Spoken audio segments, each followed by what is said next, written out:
Well, hello. I'm out here amongst the mosquitoes and doves and things. I wanted to welcome you to another exciting episode of Pens in Use. This is the show where I talk about the fountain pens and inks I've been using throughout the week. And I'm outdoors, so let's dive into it.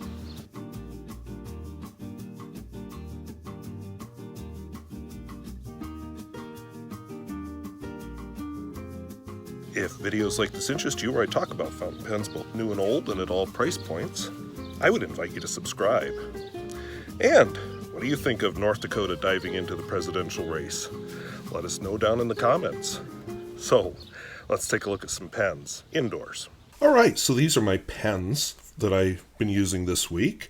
Had to be a little creative this week because it's June. June is Pride Month, and especially with some of the protests against Pride this year, I thought it's important to have a Pride flag.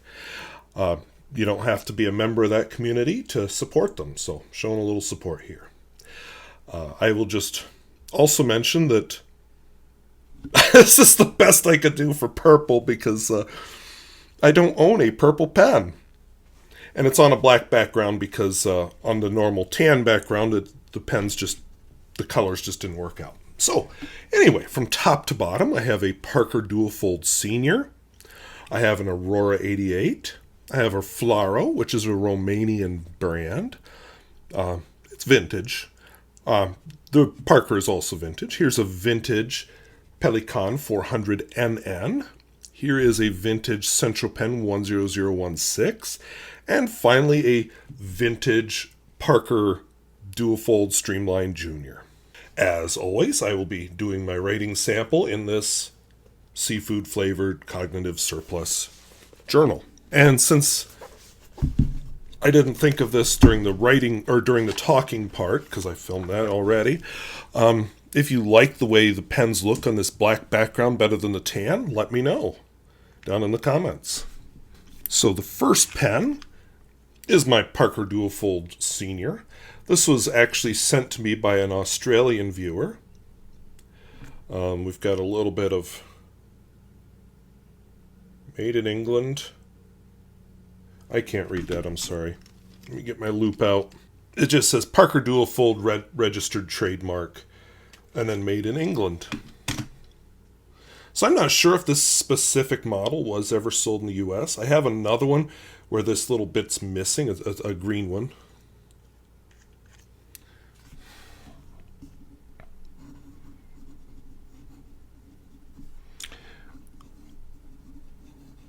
Now, I was writing with this ink a lot. Oops, I almost wrote Quink. On some other paper where it darkened a great deal, but I'm not seeing that on this paper. I'm not sure why. It's a vintage ink. It's Parker Quink. Red. So Parker, come on, bring back some of your colors. This is actually a pretty nice understated red. I really like their green, although I'm not using it this week.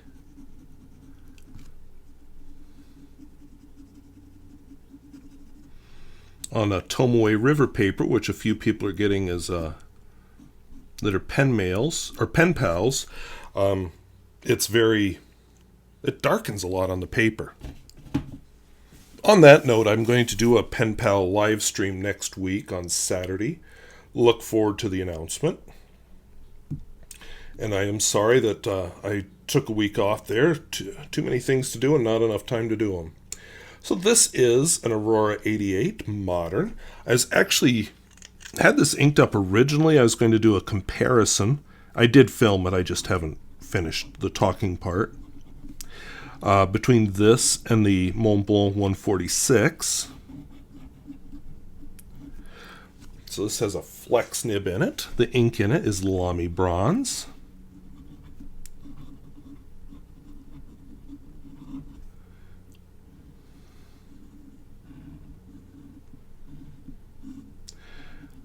Oh, nice orange ink. I'm working my way through my oranges. This happens to be the one I'm on right now. As I've mentioned before, I am trying to shrink my ink collection. Although